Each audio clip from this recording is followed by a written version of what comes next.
Moving on, Kurnool జిల్లా ఆలూరు మండలం పెద్దహోతూరులో TDP గూండాల వేధింపులు తాళ్లేక ఆత్మహత్యాయత్నానికి పాల్పడ్డ అంగన్వాడీ టీచర్ లేపాక్షిని ఎమ్మెల్యే విరూపాక్షి పరామర్శించారు. ప్రభుత్వ హాస్పిటల్లో చికిత్స పొందుతున్న ఆమెను పరామర్శించి ఆరోగ్య పరిస్థితి గురించి డాక్టర్స్ను అడిగి తెలుసుకున్నారు. కూటమి పాలనలో టీడీపీ గూండాల అరాచకాలు పెరిగిపోయాయని, చివరికి అంగన్వాడీలపైన కూడా దౌర్జన్యం చేస్తున్నారని ఎమ్మెల్యే విరూపాక్షి మండిపడ్డారు. మనం చూస్తున్నాం, మానవ ప్రాణాలకి అసలు రక్షణ లేకుండా పోయింది.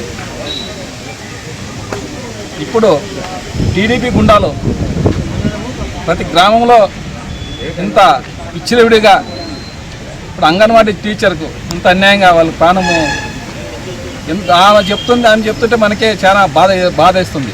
దాదాపు 4 నెలలు అయిందంట ఆయన టార్చర్ పెట్టినట్టు. అసలు ఆ మాటలు చెప్పలేమన్నాను, ఏడుస్తున్నాను. ఆ మాటలు వాడు ఏం మాట్లాడినవి అసలు చెప్పలేమంటుంది. ఇంత అన్యాయంగా, ఇంత గుండాయిజము, ఇంత గుండారాజ్యము వచ్చింది ఈ కూటమి ప్రభుత్వం. ఇంత అన్యాయంగా అసలు వేధింపులు చేస్తుంది. మరిన్ని అప్డేట్స్ కోసం ఛానల్ ను సబ్స్క్రైబ్ చేయండి. నోటిఫికేషన్స్ కోసం బెల్ ఐకాన్ పై క్లిక్ చేయండి.